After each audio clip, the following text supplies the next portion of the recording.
Aye, we give you the facts. It's not what you think. Popeye Newsling, Young King, 1 yard, bless. Good morning, Popeye. Grandma watch Popeyes every morning and every night. What am I think? What am I think? You're listening to Popeye News Links. This is the Admiral Tibet who I represent, and remember, the time is so serious, cantankerous and dangerous. This is Popeye News Links. Greetings viewers and subscribers. In today's journey, we are in the parish of Manchester. Sit back, relax and enjoy this journey with me. Now, first up, the Portmore Police. They are carrying out investigations to ascertain what is the cause of that man's death. And all credits goes to Television Jamaica or TVJ, like they are well known for that video footage. You can go and watch the entire profile interview on TVJ's YouTube page. That man is Mr. Hubert Lawrence. He was 63 years old and he lived alone at St. George's Place at Caymanas Estate in Portmore in the parish of St. Catherine. Mr. Hubert Lawrence, he was a top track and field analyst. Listen to how Mr. Lawrence started in that field. Well, went to St. Diego High School, big sports school, lots of heroes when I was there. One of my schoolmates is Bert Cameron, Patrick Roxborough, Claudette Remicky, all champs winner, Cheryl Clark. And so you begin to enjoy sport there. Big cricket team, Gregory Brown, and I think they won all the titles in 1977. And so you get into it from there early. Wrote for the school magazine and thought I would go to Carrimac when I left school. So this is the Caribbean Institute of Media and Communication, not the Caribbean School of Media and Communication. The Caribbean Institute of Mass Communication back in 1978, 79. So it's gone through the same initials, but different versions of the meaning back then. So I think that's where it started. Mr. Hubert Lawrence, he was supposed to be one of the analysts on TVJ today for their coverage of the Gibson McCook relay, but that was not to be. We are told that a community member saw Hubert sitting motionless on a chair in his kitchen. Further checks were made and the community member became concerned and raised an alarm. As a result, the police were called in. It is suspected that Hubert, who had no known illness, he had died before he was found. The police, they are not suspecting any foul play as no marks of violence was seen on his body. Everything in the house appeared to be intact, but a post-mortem examination will be done to ascertain the cause of Mr. Hubert Lawrence's death. Sad indeed. In this next story, I told you in yesterday's video that 87-year-old Mrs. Rosey McDonald, she died in hospital earlier this week, and this was due to a 4-vehicle accident that took place at Whithorn on Saturday afternoon, February 3. If you look on your screen, there is a photo of Miss Rosey. Miss Rosey's 59-year-old daughter, Paulette, she was visiting from New York. We are told that she is still in hospital with a broken left arm and a broken left knee. Paulette's 61-year-old husband, Winston, he was also visiting from New York. He's also still in hospital. We are told that at least 6 of Winston's ribs are broken. Another of Miss Rose's daughter, she was driving the vehicle. She is 55 years old and her name is Maxie. She and her brother-in-law, Winston, they were pinned down in the vehicle. Maxie is also still in hospital. We are told that her left ankle is broken among other injuries. We are now finding out that the driver of the truck, he's still at large. Driver, you need to go in to the police. And Everard Woolery, you are the owner for the truck. Tell your driver to go in to the police. It was dangerous driving that caused this accident. Boy, may I tell you. Now, in this next story, I carried a story last week, Thursday, February 15. It was about an incident that took place the previous morning, Valentine's Day / Ash Wednesday, February 14, about 9:30. It took place at Penway in the Passageford Drive area of Waterford in Portmore. A 40-year-old taxi driver, popularly known as Garth, he was standing in his yard talking to a guy known as Esco when two hoodlums approached. It is said that one of the hoodlums was known to them as Rugsy. It is said that Rugsy, he pulled a gun out of a bag that he was carrying and pointed it at Garth. Garth, he ran off, and it is alleged that Rugsy, he fired several shots at him, hitting him to his right middle finger. Rugsy and his crony, they then made good their escape on foot in the area. The police, they were called, and Garth, he was rushed to hospital where he was treated. We are told that one blue 2006 Nissan La Festa motor car, a dark blue 2009 Toyota Yaris, and a white 2017 Toyota Probox that were parked nearby were hit by bullets that were intended for Garth. When the police processed this crime scene, 8 spent shells were recovered from the scene. So the police, they carried out raids, and Rugsy, he was eventually held by the police. His correct name is Antion Jamey Johnson. He is 25 years old and he's living at Kings Avenue in the Nagoed area of Portmore. Rugsy, he has since been charged and he'll be going to the courts shortly. Still in Portmore, this one took place last night, Friday, February 23, about 8 o'clock. It took place along Blenheim Road in the Waterford area.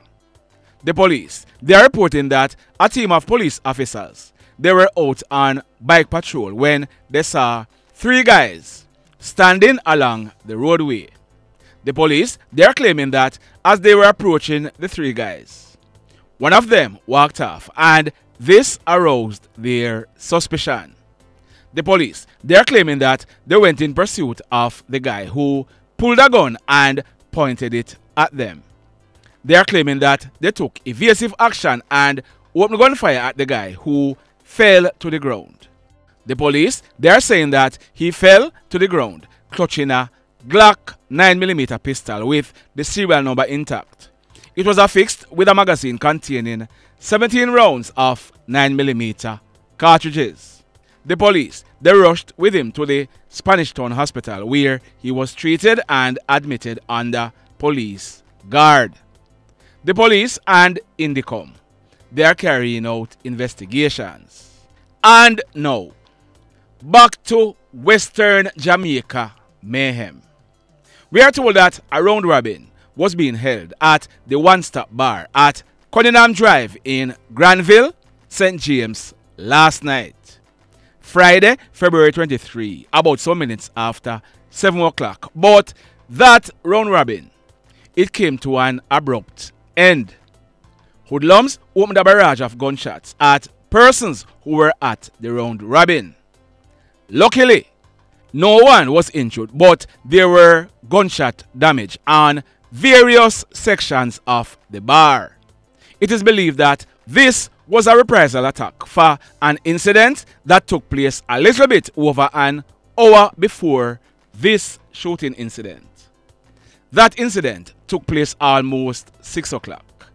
It took place in the vicinity of Vistaprint at the intersection of Barnett Street and Fairfield Main Road. Now, Friday evenings in Montego Bay are not normal.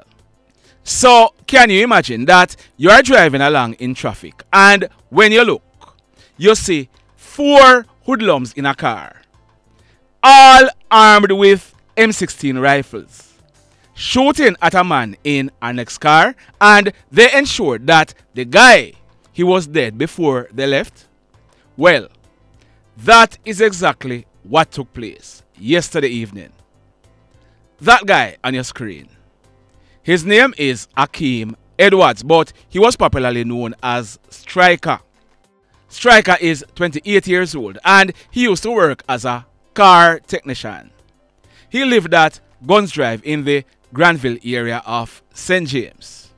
We are told that he is called Striker because he was a very good football player. We are told that Striker, he is not known to be a hoodlum, although he and his brother and another guy, they were taken into police custody about 2 years ago.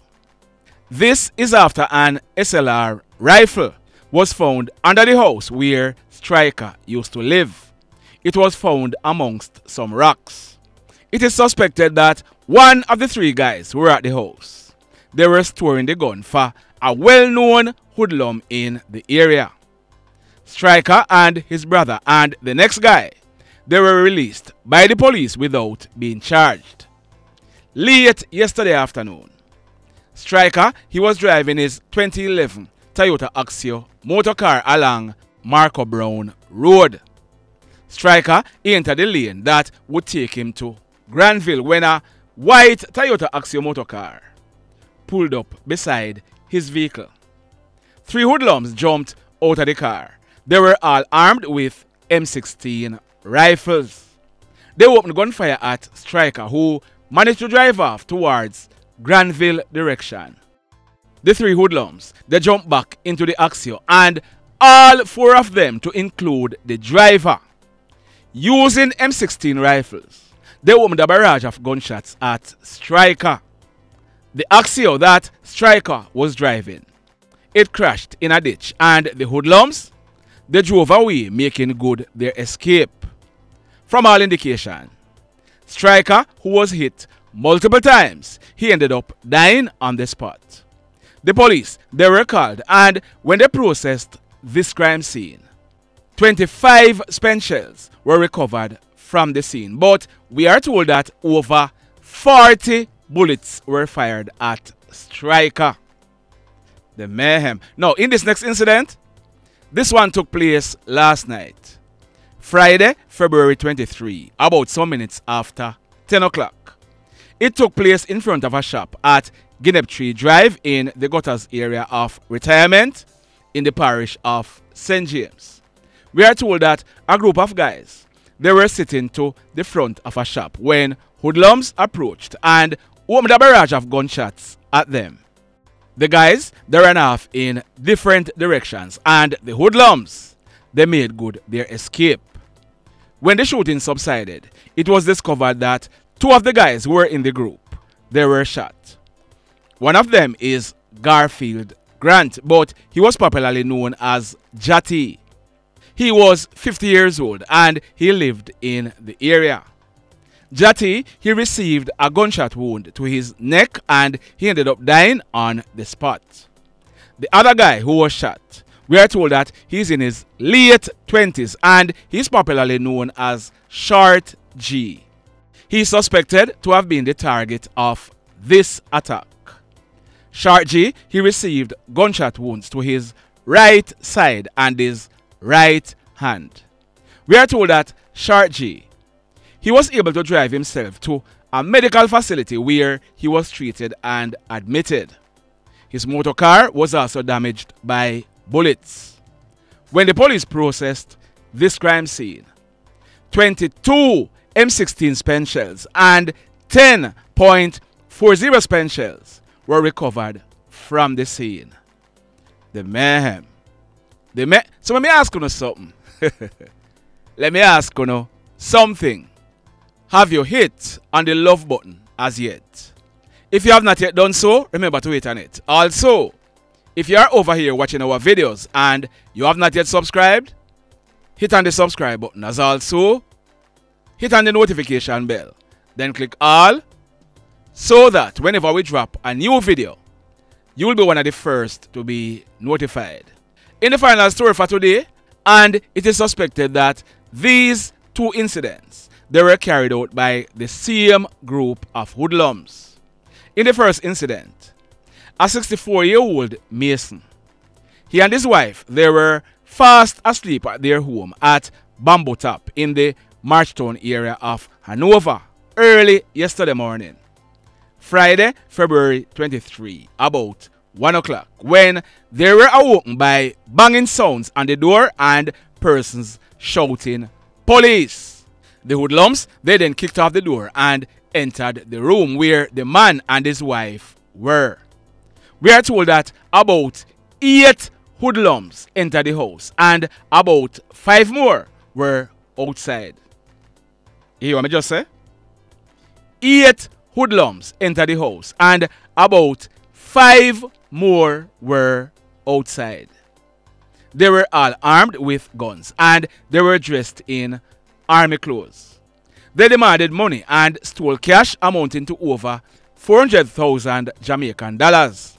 They also stole a metal container containing a large amount of coins that the wife has been saving for many years. They also stole the keys for a Nissan AD wagon motor car and drove it from the yard, but they parked it on the roadside. The hoodlums, they then made good their escape, but them never done. They were not only out to rob. In fact, we are told that they carried out several other robberies earlier in the night, but persons did not report them. Like I said, they were not only out to rob, they also came into the area to kill that guy on your screen. His name is Tyson Pearce, but he was popularly known as Cripple. Cripple was born on December 22, 1983, 40 years old, and he lived at Bamboo Top district in the Marchtown area of Hanover, not far from where the hoodlums had carried out the earlier robbery. As you can see on the photo, he walked with 2 crutch sticks. This is because he was disabled from his waist down, and we are told that this was from he was a teenager. I'm not sure what caused that condition. No. Although he was disabled, he still owned and drove a motor car. We are told that less than 2 years ago, Cripple, he was released either from jail or prison after spending some time in custody for gun-related charges. I'm going to show you some messages that I received from a PNL detective about Cripple. Look on your screen. The PNL detective said, chattings on the grapevine suggest that he was involved in the double murder in January. Juvenile and Boaz. Are you following? The person went on. Long-time criminal. Gun business, etc. Whole heap of links from Green Island to Negril to Delvland. Lucky him lucky to be with us so long. The person closed by saying, bad driver outer road. So we are learning that not because Cripple had his disabilities, he was a hoodlum. We are told that early yesterday morning, after hoodlums robbed the mason and his wife, they went to Cripple's house where they kicked off the front door to his 5-apartment board house. They robbed him of his wallet containing cash and opened gunfire, hitting him to his head and his upper body, killing him on the spot. The hoodlums, they then made good their escape. It was about 7 o'clock early yesterday morning. Residents who heard the shots in the early morning, they became concerned that they did not see Cripple. When they went to his house and made checks, Cripple, he was seen lying on his bedroom floor in a pool of blood. The police, they were called, and when they processed this crime scene, a number of spent shells were recovered from the scene. The mayhem continues. Blessed love, everybody. Tell a friend for tell a friend for tell a friend about Popeye Newslink and PNL Blog TV. Like, subscribe and share. Quicksilver sing, if we just unite, what a country this will be. If we just unite, Jamaica live in unity. If we just unite, what a country this will be. If we just unite, Jamaica live in unity. Hey, cry with a mash up Jamaica.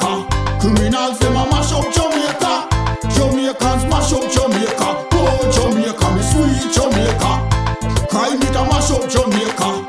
Criminals, them a mash up Jamaica. Jamaicans mash up Jamaica. Oh, Jamaica, me sweet Jamaica. I coulda sunshine or rain. Jamaica, no problem, no pain. Rude boy, them knock out can't tame. But me want me country back, give me country back. To the street and the lane, everybody them start complain. Bloodshed, what a shame.